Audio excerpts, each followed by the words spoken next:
Sophia will recount how I took control of my life and put a stop to my husband Xander's destructive influence. For privacy reasons, I'll be using pseudonyms. As a prominent lawyer in my state, anonymity is crucial for various reasons. Let's not delve into the intricacies of my and Xander's love story. We fell in love, got married, and eventually divorced.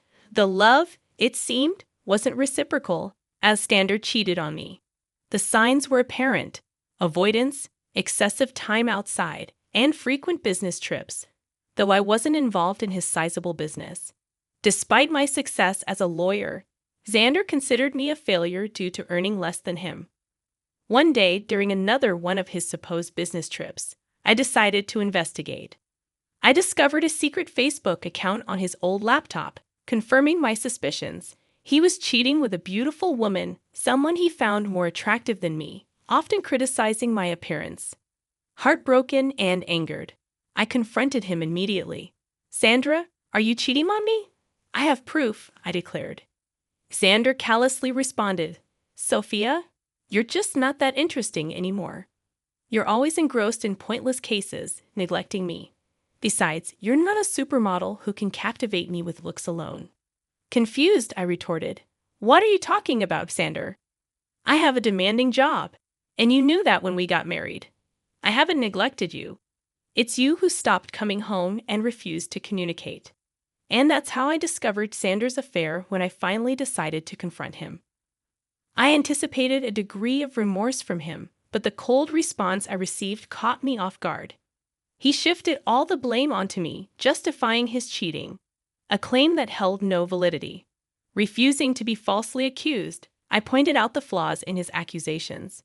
Instead of defending his position, he turned cold once more and nonchalantly revealed that he was relieved I had discovered his affair. In a chilling tone, Xander declared, "Good that you found out, Sophia. I no longer have to hide my beautiful girlfriend. She and I will have a perfect life together after I divorce your useless self. Finally, I will marry someone who's worthy of me and my name." His words hit me like a ton of bricks, sending a cold shiver down my spine. As he spoke of divorce, he not only insulted me but also asserted that I was not good enough for him. Accusing me of being a bad wife, he showed no remorse for his affair and even boasted about how a mistress would make a better spouse. Tears streamed down my face as he demeaned me, proclaiming his affair with pride. This was the man I had loved for over a decade, and his words left me shattered. Through my tears, I asked, "How could you say that, Xander? All these years, I've been beside you through thick and thin, honoring my vows and valuing you above all else." His callous response cut deep, dismissing my worth. "Well, Sophia, it doesn't matter anymore. You're just not right for me. I'm now a proud business owner, and a woman with average looks and a pretentious law degree won't do me any good." Feeling utterly demeaned, I protested. "How could you, Xander? I'm a capable woman, even if I don't fit your narrow definition of beauty. I've been a good wife to you, and now you're contemplating divorce." Correcting me, he stated coldly, "I'm not contemplating divorce, Sophia. I've already decided to divorce you. I'm done. I don't want to be with you anymore. I will file soon and have already hired a great lawyer. You better move out before I come home. I don't want to see your ugly face anymore." A few hours after Xander hung up on me, he sent the divorce papers through a friend who looked at me sympathetically. I numbly accepted the papers, shut the door, and cried miserably, letting the reality of my wasted years with a horrible man sink in. However, I decided I wouldn't let this break me. I was a strong woman who would take control of her life and teach Xander a lesson. When Xander's friend delivered the papers, he mentioned that Xander had talked about drawing out the divorce. Initially puzzled, it dawned on me that we had a prenup. Xander had insisted that I was entitled to half of his business if he cheated, something I had overlooked in my emotional turmoil. It made sense why Xander wanted to prolong the divorce. He hoped I would give up my rightful share. Determined not to let go of what was rightfully mine, I immediately called his lawyer and set up an appointment. Within 2 days, I moved out of Xander's house and into my childhood home, which was in my name. I texted Xander that I had already moved my belongings, asserting, I took my ugly face and body out of your Dan house. Good that you've come to your senses and not making a fuss. Xander responded, boasting about his lawyer's reputation. But I calmly warned him, I won't give you my business, that's for sure. For now, you will stay away from me. Determined to uphold the prenup, I was ready to face whatever challenges lay ahead. I don't want to talk to you. You can only speak to me through my lawyers now, and I expect you to empty my house. Xander's words ignited a surge of boiling rage within me. It's astonishing how anger and hatred can fuel one's determination when faced with such utter contempt. My mind cleared, and I couldn't help but almost laugh at Xander's ignorance. He had no clue who he was up against. Doubtful that his lawyer, Jake, knew either, I arranged a meeting with him at a cafe. Upon seeing me, Jake began to visibly tremble, only calming down upon recognizing me. He seemed confident, but not enough. Jake was a decent lawyer, but he hadn't anticipated facing off against someone like me. Xander never considered me influential, so Jake was utterly unprepared for our encounter. Jake appeared nervous and his hands shook, but I refrained from further intimidation. He wasn't to blame for my predicament. Hello, Jake. Nice to see you here, I greeted, noticing his surprise. If you have any doubts, let me clear them for you. Yes, I am the wife. Ma'am, I'm so sorry. I wasn't expecting you to show up. Jake stammered, flustered by my presence. The surnames don't match because I got married after I received my law degree. I used my maiden name for official purposes, I explained. Ah, I see, Jake muttered, visibly uncomfortable. So, I'm guessing you want to drag out this case. That's what my client has told me. Your client has been misleading you, Jake. He's the one who wants to prolong this case. Isn't that what he told you? I confronted him directly, knowing my reputation as a lawyer spoke volumes. Jake squirmed under my scrutiny. Accustomed to asking the right questions, I didn't mince words. You don't have to answer that, Jake. I've known Xander for over a decade. I married that idiot for God's sake. I know what goes through his thick head. Concerned for Jake's predicament, I decided to enlighten him. Since I know you, and it's not fair on you, I'll tell you the truth about this divorce. What do you mean, ma'am? Jake inquired, clearly taken aback. Did my dear husband mention to you that he cheated on me? I asked pointedly, watching Jake's expression for confirmation. His reaction spoke volumes, confirming my suspicions. Once again, Jake was caught off guard by my revelation. I won't lie to you guys. It did sting and hurt my ego to admit to my colleague that I had been cheated on. It's not a pleasant experience. However, I knew better than to betray my emotions.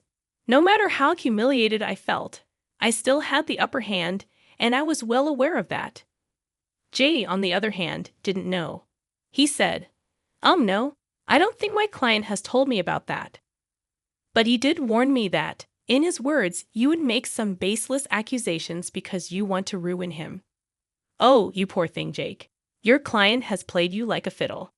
Although it might make you happy to know that Xander thinks you are one of the best lawyers out there. Well, that's a big compliment, but I will never measure up to you, ma'am, Jake confessed. I wish he had told me that his wife also practices law. He only told me that you work at a law firm. My husband never really took my accomplishments seriously. He had a habit of undermining my work and influence. It was foolish of me to stay with him this long. However, it was smart of me to sign the prenup to save my butt, I shared. Jake was completely taken aback by the mention of the word prenup. He looked shocked, and the term seemed foreign to him. I didn't need to be a rocket scientist to know that he had been ambushed again. Xander had conveniently forgotten to mention the prenup to Jake, perhaps hoping I had forgotten about it. Well, who knows? It didn't matter. Since the word of the prenup was out there, Jake was frazzled. There's a prenup in this marriage? Your husband hadn't mentioned that. Do you have any proof, ma'am? Jake inquired. Oh, I do have plenty of proof, Jake. I brought the papers along. I had a feeling that Xander would try to get out of dealing with the consequences of his actions. Well, not on my watch. I would really like to see the papers, ma'am. Also, I think I would need to see proof of his affair if you have any. Don't worry, Jake. I brought along everything. Like I said, it isn't me who wants to drag out this divorce. The sooner it happens, the better it is for me. I handed over all the evidence to Jake, from messages to pictures and documents. I had all the proof right in my handbag, casually giving them to Jake, knowing that the case would always go in my favor. Jake studied each and every document thoroughly before signing and looking rather defeated. He then looked at me and said, "I see that you have solid proof of everything, ma'am. I had no idea about all of these things. I figured that out, Jake. Also, I know how difficult it is to work with unreliable clients, especially when the opposite party has an equally strong lawyer for their case." "You're right about that, ma'am. I think that's all I needed to talk about today.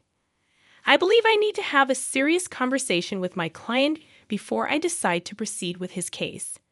I'm sure someone will contact you soon, although I can't say that it will be me." I could tell what Jake was hinting at but didn't comment on it. I thanked him for his time and proceeded to walk out of the cafe. I went straight to work and started to prepare my own documents for the divorce. All the lingering sadness was gone. Now, there was this rage within me that was driving me to make sure Xander suffered for what he had done, and I knew he had no way out of this mess he had created. It took Xander one day to get back to me. He called me on my number despite telling me not to contact him directly. It was funny but not surprising. I knew he would find himself in this situation. When I answered his call, he sounded very pissed off. "What the hell did you say to my lawyer, Sophia?" My, look who's calling after telling me to stay away. "Now what happened with your lawyer, Xander? Stop playing around, Sophia. Tell me what you told him that made him quit today." "Your lawyer quit today? How sad, Xander. I guess you should have been upfront about your situation and who they would be fighting against. You don't know what you're saying? You are a freaking nobody. I won't let you take away my family business." "Oh, I would like to see you try, Xander. I will hire a better lawyer and doubt you. Just wait and watch. I will destroy you in court. You will come to me begging for mercy." "Well, sounds like a plan, Xander. Good luck with that. But a word of advice from a lawyer. Remember to tell your new lawyer about your affair and the prenup." When I said that, Xander simply hung up on me. It made me chuckle. He was in deep trouble but still didn't know it. He would try every lawyer in town and see if anyone would represent him. I am a known name here, so people knew not to mess with me. Plus, anyone stupid enough to believe his lies would be dragged down to reality when I presented them with my ammo. Xander said that he would make me beg for mercy. I knew that it would be a matter of time before he would come begging at my door. I was right in thinking that Xander would be back, begging at my door. He literally had no other choice. One fine morning, while I was getting ready for work, there was a knock at my door. I was a little confused about who showed up at such an odd time. Imagine my surprise when I opened the door and found my soon-to-be ex-husband, looking forlorn and weary. I invited him in because I didn't want the scene outside my home. I was already dealing with enough. When he came inside, I said, "Make it quick, Xander. I don't have enough time to waste on you. I don't even know why you're here. We were supposed to strictly communicate through lawyers only." "Yeah, about that. I haven't found a good divorce lawyer yet." "Oh, that's sad for you, Xander. You better hurry up because I hear that your mistress has been dying to marry you. I'm not worried about her anymore. Listen, Sophia, we need to talk. You have been sabotaging my lawyer so that they wouldn't take my case. That is very unfair." I immediately laughed when he said that. I couldn't believe that Xander would have the audacity to pin the entire blame on me. This once again showed how little he valued my profession. He thought that just because he was willing to throw money, people would pull at his feet. Oh dear, that's an amazing joke, Xander. Let me just clear that misconception for you. I haven't been sabotaging anything. It's your stupidity that's causing trouble. I don't understand. What did I even do? Should I remind you how you lied to your lawyers about the affair and the prenup? That is enough to make them look like fools in court. Do you think lawyers would jump at representing unreliable clients like you? Besides, I will admit that my name will make a lot of people walk away. You may consider me to be useless, but I actually do have a good name in this profession. Yes, I know that now, Sophia. I've tried being open with lawyers too, but none of them are willing to help me. That's what happens when you try to go against an ironclad prenup. You really should have thought your affair through, Xander. Not that it matters now. The damage is done. No sane lawyer would fight for your cause. You'll be giving me half of your business. Xander's facial expression said it all. He didn't want to lose his business. I mean, that's why he tried to pick a good lawyer and drag out the divorce. He wanted to keep me hanging long enough until I would snap and just leave him alone without demanding half of his company. After a few days, it became clear to him that no one would take his side. Hell, he was even finding it hard to find any lawyer who would go against me. So, he did what he thought was his last resort. He started to cry and beg. Sophia, you know how much this business means to me. Please don't do this. You can take everything else, but please don't ask to split the business. Why not, Xander? You were the one who put in the clause of splitting the business in case you cheated. You think I will give up my rights that easily? I deserve it after the betrayal you threw in my face. It was all a mistake, Sophia. Believe me. I have actually put my relationship on hold because I know what a big mistake it was. Maybe, just maybe, we can give this marriage a try. I can say for sure that this hurdle will only make us stronger. Xander's words made me laugh out loud again. The audacity of this man was unmatched by anyone I knew. I really didn't know what to say. He was actually asking to get back together, as if I would be stupid enough to do that. I didn't know that he had put a pause on his relationship with his mistress. The rumors were out that the mistress was not happy, and neither was Xander. But if he thinks this will make me go back to him, he is dead wrong. I already made the mistake of marrying a piece of and learned my lesson the hard way. Plus, I knew why he was suddenly desperate to get me back. You must be delusional for suggesting something like that, Xander. I didn't come this far in life by being utterly stupid. I know that you want to get back to me because you don't want to split your business. Sophia, we were happy together. Let's just look past this one time and restart our marriage. I will cut off my mistress. I swear there's no reason to do that, Xander. Believe me, that woman is going to start running once she finds out that you won't be very rich after the divorce. As for me, this is my golden chance to get out of this sham of a marriage. I must thank you for showing your true colors before we had kids. Now you will reap what you have sown. With that, I was pretty much done with my piece. I immediately stopped talking while Xander kept begging and pleading with me not to take his business. It was a rather pathetic scene, but it didn't move me at all. Instead, it made me think of the times I went to bed crying because this piece of expletive I call my husband decided to betray me. Seeing Xander in a vulnerable place only gave me satisfaction and completed my revenge. Now, I simply needed a clean break to start fresh. Well, I definitely got more than what I had bargained for. Karma hit Xander hard and fast. He tried for weeks to change my mind and make me come back home. I turned a blind eye to everything simply because I wasn't interested in his drama. I was ready to move on. Since he had filed for divorce already, I hired someone from my firm to represent me. I'm not a divorce lawyer, so I couldn't do it myself. Besides, I wanted as minimum interaction with him as possible. After a month of trying to change my mind, he was forced to get a lawyer and ask for a clean break. He knew that if I took the case to court, he would only face humiliation and ultimately waste money on lawyers appointed by the court. So he receded and asked for a mutual split. The prenup made it super easy for me to get the divorce. Of course, I had plenty of proof to show everyone that Xander cheated. As per the prenup, he was supposed to give up half of his business to me. He wasn't happy. But there was no way out, so he signed over half of it to me.